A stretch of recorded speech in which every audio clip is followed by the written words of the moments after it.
Sarpavaram police station పరిధిలో నమోదైన సంచలన హత్య కేసులో నిందితుడు షేక్ సాదిక్ ఖాన్ను కాకినాడ జిల్లా పోలీసులు అరెస్ట్ చేశారు.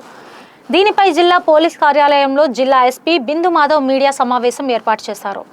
ఈ సందర్భంగా ఎస్పీ మాట్లాడుతూ 6 ప్రత్యేక దర్యాప్తు బృందాలు కేసును దర్యాప్తు చేశాయన్నారు. రాజమహేంద్రవరం వద్ద గోదావరి ఘటన అనంతరం స్వాధీనం చేసుకున్న సూసైడ్ నోట్లో సాదిక్ ఖాన్ వేధింపులపై ఆరోపణలు ఉన్నట్లు ఎస్పీ తెలిపారు. అదేవిధంగా జగదీష్ రెడ్డి మరణానికి సంబంధించి కూడా నోట్లో కీలక ఆరోపణలు ఉన్నట్లు పేర్కొన్నారు. జగదీష్ రెడ్డి తండ్రి భాస్కర్ రెడ్డి ఫిర్యాదుతో సర్పవరం పోలీస్ స్టేషన్లో కేసు నమోదు చేసి దర్యాప్తు చేపట్టామన్నారు. విశ్వసనీయ సమాచారంతో ఉత్తరప్రదేశ్లోని మీరట్ చేరుకున్న ప్రత్యేక బృందం ఆగస్టు 22న నౌచండి పోలీస్ స్టేషన్ పరిసరాల్లో సాదిక్ ఖాన్ను అరెస్ట్ చేసిన అనంతరం ట్రాన్సిట్ వారెంట్తో కాకినాడకు తరలించి కోర్టులో హాజరుపరుస్తున్నామన్నారు.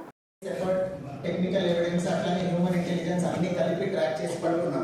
ఏ విధంగా పడుతున్నాం అని ఏమో కనుక నేను మీకు ఎక్స్ప్లెయిన్ చేస్తే ఫర్దర్గా ఇంకా ఇప్పటికే ఈ ముద్ద ఎవరైతే ఉన్నాడో ఈ నేరస్తుడు రేవంత్ రెడ్డి 1-2 సార్లు వాళ్ళ మదర్ సాదిక్ రెడ్డి ఇద్దరు గొడవ పడుతుండగా చూశానని చెప్పాను.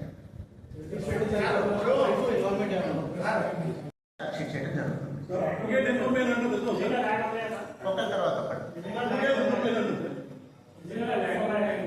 ఆవిడ సూసైడ్ నోట్ ఉందండి. ఒరిజినల్ సూసైడ్ నోట్ బేస్ చేసుకొని భాస్కర్ రెడ్డి గారు